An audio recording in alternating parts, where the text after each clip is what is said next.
कितने चाहते हैं ओवरऑल हो? ओवरऑल हो। मैं कोशिश करूंगा कि जो मेरी कहानी है उसको एज इट इज आप लोगों के सामने रखूं। This is what you want, right?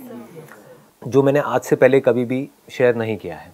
तो सबसे पहले स्टार्ट करता हूं मैं स्कूल टाइमिंग से। During my childhood days I was extremely naughty. बहुत ज़्यादा लड़ाई झगड़े, ये वो, मतलब इतनी शैतानियाँ जिसकी कोई हद नहीं है। लेकिन स्कूल में, क्योंकि क्या होता है स्कूल में जैसी इमेज बन जाती है वैसी बन जाती है। तो जिस स्कूल में मैं था 10th तक, वहाँ पे मेरी इमेज ऐसी बन गई थी कि ये बंदा बहुत ही रिजर्व्ड है और बहुत ही थका हुआ है। मतलब आज जो आप देखते हो उससे बिल्कुल ही ऑपोजिट। कोई फ्रेंड्स नहीं, ना कोई लड़का ना लड़की। एक आध कोई फ्रेंड होता था, वो भी किसी दिन अगर जैसे होता नहीं छुट्टी मार लेता है, या अगर वो मेरे से बात करना बंद कर देता था, किसी और से बात करना शुरू कर देता था, तो I used to feel insecure. अब मेरा क्या होगा? एक ही दोस्त है ले दे करके, अगर वो भी होता नहीं ग्रुप बनने लग जाते हैं। जैसे ही हमारे बीच में कोई तीसरा आता था हम दो लड़के ही थे वैसे, और कुछ भी गलत नहीं था वहां पर हाँ, लेकिन दोस्ती थी। जैसा होता है ना कि एक इनसिक्योरिटी होती है कि मैं उस पर डिपेंड था पूरी तरीके से, कि अगर लंच ब्रेक में जाना है तो उसके साथ में जाना है, उसके साथ में हंसी मजाक। हमारी एक ट्यूनिंग थी कि मेरे जोक वो समझता था, उसके जोक मैं समझता था, ऐसे करके। मतलब हमारे कुछ कोड वर्ड्स होते थे जो हम एक दूसरे के समझते थे। जैसे बताऊं या नहीं ये बातें?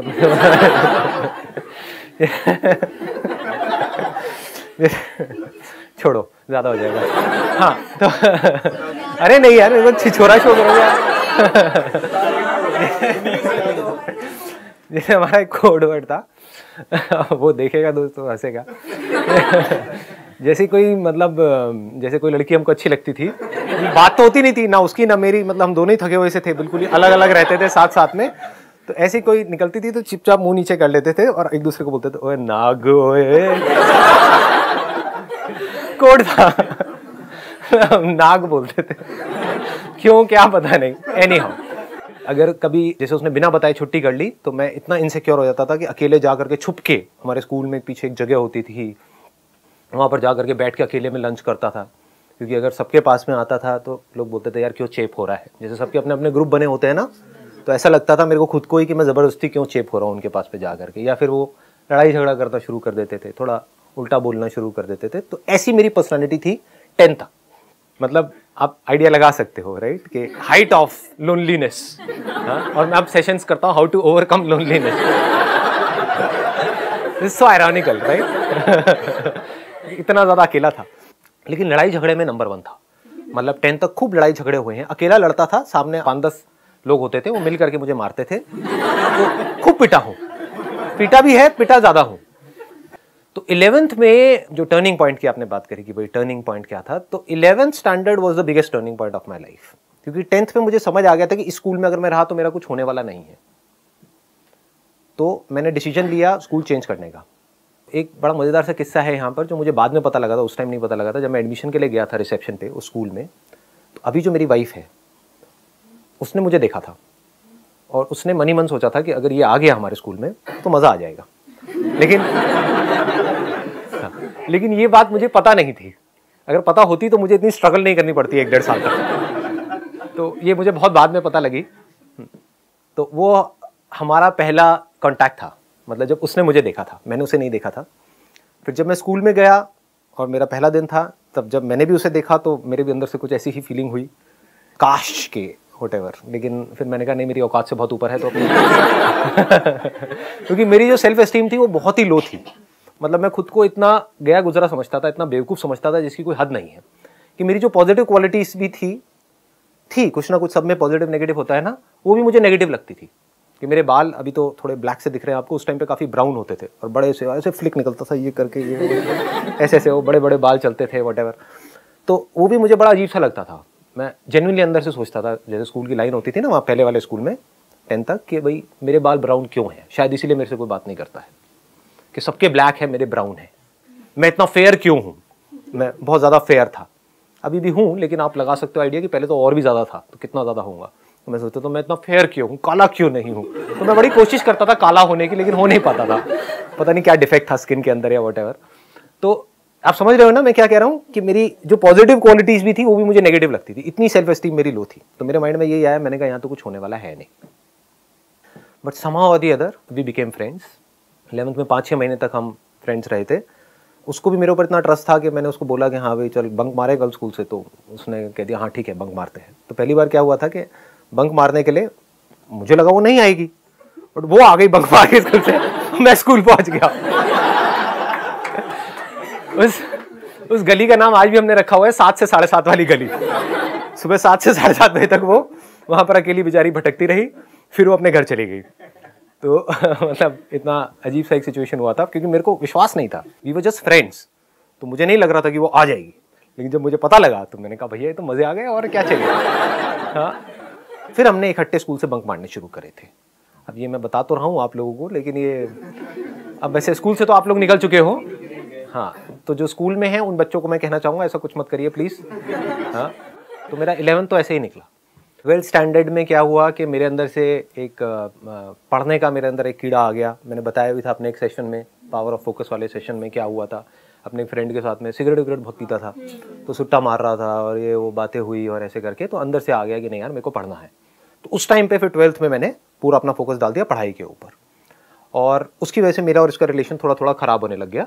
क्योंकि ये कहती कि अच्छा पढ़ाई ठीक है पढ़ लो, लेकिन ये थोड़ी कि मुझे बिल्कुल ही तुमने छोड़ दिया।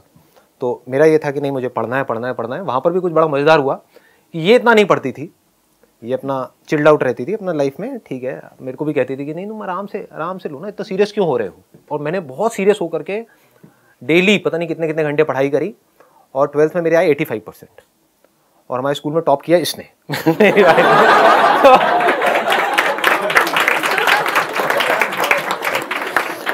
और तब भी मेरी बड़ी ईगो हर्ट हो गई थी। ये बड़ा अजीब सा कैरेक्टर था उस टाइम पे। मैंने कहा ये क्या हुआ है, मैंने तूने बताया भी नहीं कि तू इतना पढ़ रही है। और वो पढ़ाई में इतनी एक्स्ट्रा ऑर्डिनरी थी भी नहीं। मतलब 11th में क्या हुआ था, उसकी 2 सब्जेक्ट्स में कंपार्टमेंट आ गई थी। ऑल्दो पढ़ाई में अच्छी थी, लेकिन हमारा जो अफेयर था वो फैल गया था पूरे स्कूल में, प्रिंसिपल तक और यहाँ वहाँ।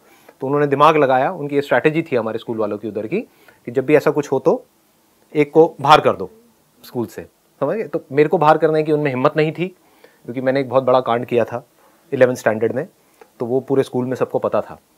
Do you want to know कि क्या कांड किया था? That was also turning point of my life, तो बता देता हूँ। उसमें क्या हुआ था कि मैं जिस स्कूल से आया था वहाँ पर इतने बड़े बच्चों को मारते नहीं थे। मतलब कि 10th 11th में नहीं मारते थे। हाँ, बचपन में तो बहुत मार खाई है, 4th 5th 6th में तो बहुत पिटाई होती थी, लेकिन 10th 11th 12th में मैंने वहाँ पर नहीं देखा था उस स्कूल में किसी को मारते हुए। लेकिन यहाँ पर नॉर्मल था कि आप 11th में हो 12th में हो, पिटाई होगी तो होगी, रोज होनी ही होनी है पिटाई। मतलब ऐसा स्कूल था। इतनी ज़्यादा यहाँ पे दहशत फैलाई हुई थी कुछ लोगों ने। उसमें से एक पीटी सर थे जो ये टिपिकल जो होते हैं। हाँ, तो अब क्या हुआ कि मेरे को आदत थी नहीं मार खाने की, क्योंकि बाहर भी मैंने बताया कि मेरे लड़ाई झगड़े बड़ी जल्दी हो जाते थे। ज़रा सा भी कुछ होता था तो मार पिटाई ये वो शुरू हो जाता था 1 मिनट के अंदर अंदर। तो यहाँ पे क्या हुआ, इनको पता नहीं था, इनको सर को, तो इनके भी अंदर कहीं ना कहीं आया होगा कि यार लड़का नया आया है, चलो इसको ठीक करते हैं, अपने सांचे में ढालते हैं। इनको पता नहीं था कि मैं ढलने वाले में से नहीं हूँ। तो अब क्या हुआ कि इन्होंने लाइन में सबको खड़ा किया। उनके हाथ में एक डंडा रहता था, अच्छा लकड़ी का मोटा सा डंडा। तो वो एक एक करके सबको मारते हुए आ रहे, जैसे हाथ आगे करो ताड़, हाथ आगे करो ताड़। मेरे पास तक पहुँचे। I was the 4th number. मैं कहा सर मारना मत प्लीज़, बात कर लो जो करनी है, मारना मत। मार वार खाने की मेरी आदत नहीं है, मतलब बचपन में बहुत पिटाई हुई है तो मेरे अंदर मैं बहुत भरा हुआ हूँ। अगर आपने मारा तो कुछ भी हो सकता है व्हाटएवर। तो उन्होंने कहा अच्छा तू धमकी दे रहा है मेरे को। तो उन्होंने लिया, बाकी सबके तो यहाँ मार रहे थे, मेरे डंडा लेकर के पीछे या पैर के पीछे काव्स के ऊपर खींच करके मारा। मतलब वो सूज गया था करीबन 10-15 दिन तक के लिए। तो अच्छे तरीके से मैं वहीं पे गिर गया, मतलब इतनी तेज पड़ा था कि मैं वहीं गिर गया। फिर मैं खड़ा हुआ, तो फिल्में देखी थी। खड़ा हुआ, मैं कहा सर मारा क्यों आपने? मैंने कहा था ना मत मारना, मारा क्यों? तो उस बंदे को पता नहीं था कि ये बंदा मतलब इस हद तक चला जाएगा। तो उन्होंने कहा अच्छा तू धमकी दे रहा है मेरे को। उन्होंने खींच के थप्पड़ मारा मेरे यहाँ, मतलब अच्छे तरीके से घुमा के। और फिर जैसे होता है ना, कुछ देर के लिए तो तारे नजर आ जाते हैं दिल में। हाँ, एकदम से कुछ समझ नहीं आया क्या हुआ है, लेकिन फिर जैसे ही थप्पड़ पड़ा मैंने कहा नहीं ये ज़्यादा हो गया है। मतलब जब थप्पड़ पड़ा तो फिर मैंने अपनी टाई ढीली करी। मैंने कहा मार तू पे आ गया था। मैंने कहा ये तो ज़्यादा ही हो गया है, मतलब 1 मारा 2 मारा, मतलब ये क्या बदतमीजी हो रही है। मैंने कहा मार आज कितना मारता है। टाई ढीली करी, शर्ट बाहर निकाली, शर्ट के ऐसे करके हल्के से बटन फाड़े, मार।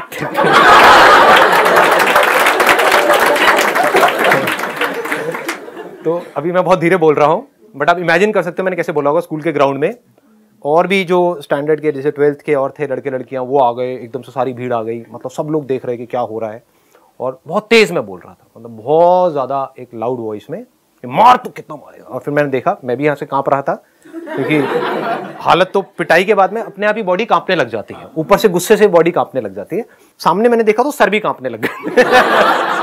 तो मेरा कॉन्फिडेंस और बढ़ गया, मार ना, तो सोच क्या रहा है, देखता हूं आज कितना मार, निकाल अपनी पूरी भड़ास, ऐसे करके मतलब पूरा तगड़ा सीन क्रिएट हो गया।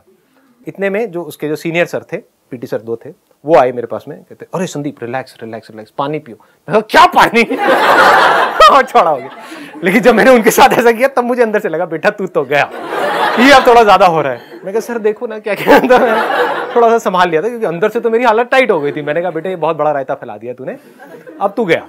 लेकिन हैविंग सेड दैट, कहीं ना कहीं ये कॉन्फिडेंस भी था कि नहीं यार, जो उसने किया, बंदे ने मारा तो है ही, और मारना अलाउड नहीं है, ये उस टाइम पे वैसे कॉमन था, लेकिन फिर भी अंदर से था।